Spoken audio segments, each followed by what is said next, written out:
고맙습니다.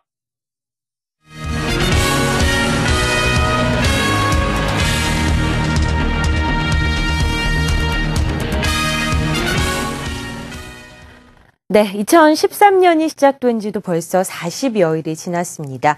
최근의 글로벌 증시 상황을 살펴보면 연말에 미리 전망했던 시장과는 상당히 다른 모습을 연출하고 있다는 것 여러분도 깨달으셨을 텐데요. 설 연휴가 지나고 나서 글로벌 증시 그리고 국내 증시가 어떻게 될지 최고의 관심사가 모여 있습니다. 오늘 이 부분에 대해서 미리 전망해보는 시간 가져보도록 하죠. 한국경제신문 한상춘 논설위원입니다. 안녕하세요. 예, 안녕하십니까. 네. 연초부터 지금까지 세계 경제가 어떻게 움직였는지 그 경향부터 좀 살펴볼까요? 몇 가지 사항을 좀 나눠서 좀 말씀드릴게요. 일단은 그 세계 경제의 총괄적인 보면 지표는 분명히 좀 개선되는 것 같습니다. 그러나 체감 경기는 답보 상태에 있는 게 아닌가. 지난 그 40일 동안 세계 경제 모습 보면 전체적으로 보면 이러한 그 관점을 아마 시청자 여러분도 이렇게 느끼셨을 겁니다. 또 한 가지는 사실 그 지금의 그 정책적인 측면에서 보면 위기 극복이 한 7분 응선 지나다 보니까 남아있는 그 3분 응선에 대한 위기 극복 과제가 있는 상태에서 뭐 양적완화 정책 조기 종료 이런 거 보니까 출구 전략 이 과제도 혼재되어 있는 상태거든요. 그래서 정책적으로도 위기를 극복하는 과제와 또 위기 이후에 여러 가지 인플레라든가 자산 부분의 거품을 미리 걷어들여야 되는 이런 출구 전략 과제가 동시에 혼재되어 있다고 보시겠습니다. 그리고 사실 국가별로 이렇게 보면 미국과 중국, 소위 G2 국가가 경기 저점을 이렇게 지나고 있기 때문에 사실 앞서 말씀같이 세계 경기가 좋아지는 것처럼 보이지만 국가별로 그 차별화가 많이 그 심해지는 상태거든요. 네. 그래서 어떤 국가에 속하느냐에 따라서 사실상 그 나라에 그 속해 있는 국민들의 입장에서는 상당히 다른 그 양상을 보일 거다. 특히 한국처럼 그 세계 경제가 좋은 가운데 디커플링 현상을 보이는 우리 국민들 같은 경우에는 오히려 지난해보다 체감 경기가 더 안 좋은 것이 아닌가 생각합니다. 그리고 그동안 그 위기를 지속하는 과정에서 4년 동안 지속되었던 그런 리스크 요인은 좀 많이 해소된 데에 반해서 올해 들어서는 그 통상 문제라든가 환율 문제라든가 새로운 그 리스크 변수들이 등장하는 이 리스크에 혼재된 상태다라고 보시겠습니다. 네. 전반적으로 놓고 볼 때는 블랙스완에서 그레이스완 단계 때문에 리스크의 이제 전체적인 그 감에 있어서는 조금 개선되고 있는 것이 아닌가 생각됩니다. 어느 정도 예상됐긴 했지만 연초 들어서 소위 아베발 글로벌 환율 전쟁, 일부에서는 이렇게 부르더라고요. 이 환율 문제가 가장 큰 변수로 떠오르지 않았습니까?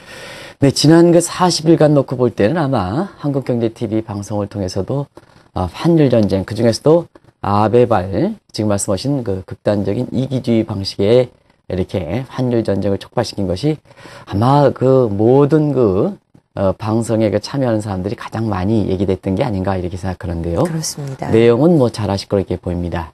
그래서 지금까지 그 나온 내용을 잘 보시면 되겠는데요. 중요한 것은 40일이라는 현 시점에서 엔달러 환율이 93엔대 이렇게 가고 있는데요. 과연 얼마까지 갈 것이냐 하는 이 측면이 가장 관심이 되지 않겠나 생각하는데요. 그 관건은 우리 시간으로 15일부터 양일간 모스크바에서 열릴 G20 이렇게 재무장관 및 중앙은행 회의에서 가장 이 문제가 어떤 식으로 입장이 정리되자 하는 것이 중요하지 않냐 생각합니다. 만약에 G20 재무장관과 중앙은행 회담은 이번에 회담은 사실 정상회담의 실무급 회담의 그 성격을 갖고 있는데요. 여기서 만약에 1995년에 사실 엔화 약세 달러 강세하는 역프라자 합의 같은 것이 논의가 된다면 향후 엔달러 환율은 많이 올라갈 가능성이 있다 하는 것을 말씀드리는데요.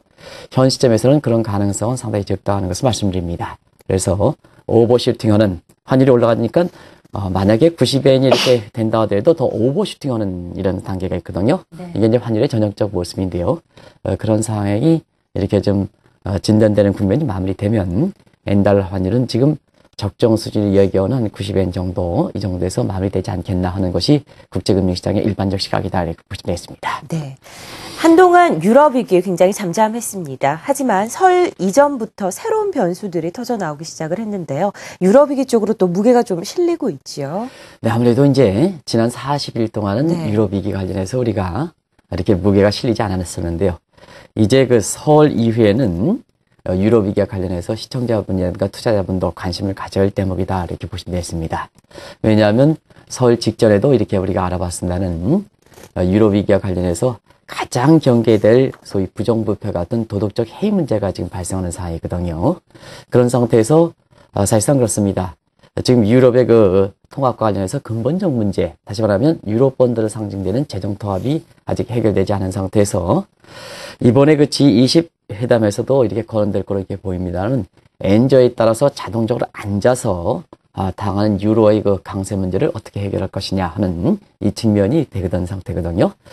지금 유로랜드 내 자체적으로는 이것을 해결할 수 있는 방법은 없다 이렇게 보시면 되겠습니다. 왜냐하면 유로와 강세 부분에 대해서 독일과 프랑스 간의 갈등을 보이기 때문에 이 자체적인 합의에 의해서 시장 개입을 통해서 유로화의 그 적정 수준으로 하락시키는 이런 가능성은 비교적 적기 때문에 아무래도 엔저 문제를 좀 이렇게 완화시켜서 유로화의 그 강세 문제 같은 경우는 상대적으로 이렇게 약세시키는, 둔화시키는 이런 측면의 모습이 아마 유로화 강세 부분을 이렇게 둔화시키는 가장 그 첩정이 될 거로 이렇게 보이는데요. 네. 지금 상태에서는, 역프라자 합의 같은 이런 가능성이 비교적 적기 때문에 이 또한 그 가능성이 적지 않냐 생각합니다. 그리고 영국의 EU 탈퇴 문제를 계기로 해서 다시 회원국 간의, 유로랜드 회원국 간의 위기 해결을 위해서 가장 중요한 공조 문제, 네. 이런 것이 흐트러지는 분위기거든요. 그래서 시청자 여러분도 지금 이제 진행자께서 말씀하신 대로 지난 40일간은 근본적 문제가 해결되지 않은 상태에서 소강 상태를 보였습니다는 서울 이후에는 유로위기 관련해서 투자자 입장에선 주목을 다시 관심을 가실 필요가 있는 시점이 아닌가 생각됩니다. 네, 다시 떠오르고 있는 유럽 우려 부분도 이야기를 나눠봤습니다. 오바마 집권 2기를 맞이한 미국도 이 부채 한도 확도 문제 아직도 해결되지 않은 과제입니다. 이것도 세계 경제에 상당히 중요한 변수라고요. 아무래도 이제 설 이후에 네. 이렇게 시청자분이 많이 관심을 갖고 지켜봐야 할 테마가 아니겠습니까? 일단은 그 연방부채 한도의 확대 문제가 2월 말이 5월 말까지 연장됐다는 것은 잘 아실 거로 보입니다. 네. 연장됐다 하더라도 CQS 레이서, CQS, 소위 CQS라 얘기하는 이런 그 방침에서 재정 지출은 자동 감축하는 단계에 들어가거든요. 이 재정 지출이 자동적으로 감축하면 미국 경제의 성장률이 둔화되는 것은 불가피하다는 것을 말씀드립니다. 그러면 과연 5월 달에 사실 연방부채 한도가 확대되는 문제가 해결될까 하는 측면에서는 타결은 된다. 왜냐? 강권을 갖고 있는 공화당도 4년에 있을 대통령 선거를 감안한다면 사실 이것을 반대할 수는 없는 입장이다 하는 것을 말씀드립니다. 네. 그러나 타결된다 하더라도 중요한 것은 미국 경제가 완만하게 회복돼서 회복세가 지속돼서 결국 재정 적자라든가 국가 채용 문제를 되게 크게 줄어들지 않는 한 오히려 그 재정 협상이 타결되고 연방부채 한도가 확대되는 것이 재정 적자라든가 국가 채용 문제를 더 확대시킬 가능성도 있습니다. 그래서 설 이후에는 5월 말까지 이전 CQS에서 재정 지출이 삭감하는 부분, 이것이 미국 증시라든가 경제에 어떤 식으로 영향을 미칠 것인가. 그리고 5월 달에 이렇게 연방부채 한도가 시청자분이 바라는 대로 타결됐다 하더라도 재정 적자라든가 국가 채용 문제가 해결되기 네. 위해선 미국 경기가 회복되느냐. 이것이 관건이다 하는 것을 말씀드립니다. 네. 말씀을 듣고 나니까 풀어야 할 과제도 많습니다만 저희가 좀 주목해야 할 점은 지난해 대비 굉장히 나아진 분위기라고 할 수 있겠습니다. 부동산 시장, 세계 증시는 회복세를 보이고 있죠. 네, 전체적으로 분위기가 좋아졌다고 이렇게 네. 본다면 이것을 가장 많이 반영되는 것이 아마 자산시장이 아닌가 생각합니다. 그래서 부동산이 한국의 외톨이 현상을 제외하고는 대부분 좋다는 것은 말씀을 드렸었고요. 이거는 뭐 아까 우리가 이제 아마 이 방송에 굉장히 첫 이렇게 등장해서 기쁨을 주는 제가 이름은 좀 몰라요. 이결의 외신캐스터죠. 이결의 외신캐스터. 예. 아주 이렇게 새벽에 나와가지고 아주 잘 정리해 주시는데요. 네. 주택 가격 문제에 대해서 굉장히 미국의 그 가격이 굉장히 좋다는 것은 말씀을 해 주시고 있지 않습니까? 그렇습니다. 그런 각도에서 보면 미국뿐만 아니라 지금 전 세계적으로 보면 싱가포르, 캐나다, 홍콩, 뉴질랜드, 호주, 독일, 메릴린 일부 지역, 그 다음에 북유럽 지역 대부분 좋습니다. 그리고 증시도 대부분 좋습니다. 한 가지, 자, 지금까지는 부동산과 세계 증시가 한국 경제 여부와 관계없이 좋다 하는 것을 말씀드리는데요.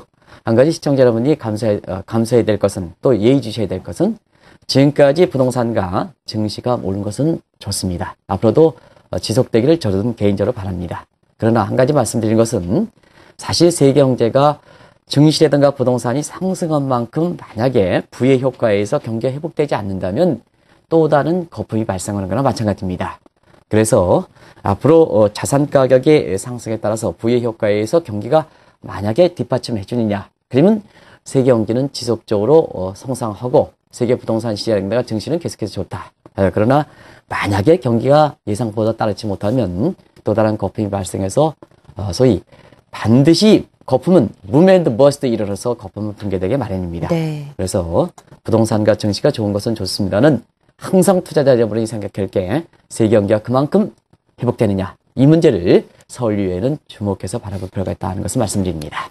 부동산과 증시가 회복되려면 경기가 뒷받침돼야 된다라고 말씀을 하셨습니다. 이렇게 완연하게 세계 증시와 글로벌 부동산 시장이 좋은 흐름을 보이고 있지만 상대적인 박탈감을 느끼는 곳이 있죠. 바로 우리나라입니다. 경기도 전만 못하고 증시도 디커플링 현상이 완연하게 일어나고 있습니다. 왜 이런 걸까요? 서를 잘 지지내셨는데요. 이 한국 경제 외톨이 현상 문제에 대해서 이렇게 네. 말씀드리려니까 상당히 좀 마음이 아픈데요. 그게 사실입니다. 지금 모든 측면에서 한국 경제 성장률 2%, 그 다음에 부동산 안 좋다. 부동산은 지금 이렇게 이번에 서울에서 많은 사람들 만나보니까, 사실 금융위 직후보다도 더 어렵다는 네, 얘기거든요. 맞습니다. 이미 그 KDR이든가 이런 데서 이렇게 거래량 가지고 이렇게 말씀을, 연구보고서를 내놓고 있습니다는 위기 직후보다 더 어렵다 하는 이런 거고요. 증시가 소외 상태라는 것은 잘 아실 거로 이렇게 보입니다. 많은 사람들이 얘기했죠. 그리고 또 한 가지는 돈이 안 돈다. 일전에 한번 말씀드렸습니다. 대표적인 경제 활력 지표에 해당되는 통화승승과 통화율동속도, 특히 통화율동속도는 금융위기 직후에 0.683 정도 되는 것이 이번에 다시 0.683으로 떨어져서 네. 전형적으로 더블 양상을 보이는 상태거든요. 그러면 사실상 그렇습니다. 경제 활력 지표 떨어지고 성장률 떨어지고 부동산 위토리 현상, 증시 위토리 현상.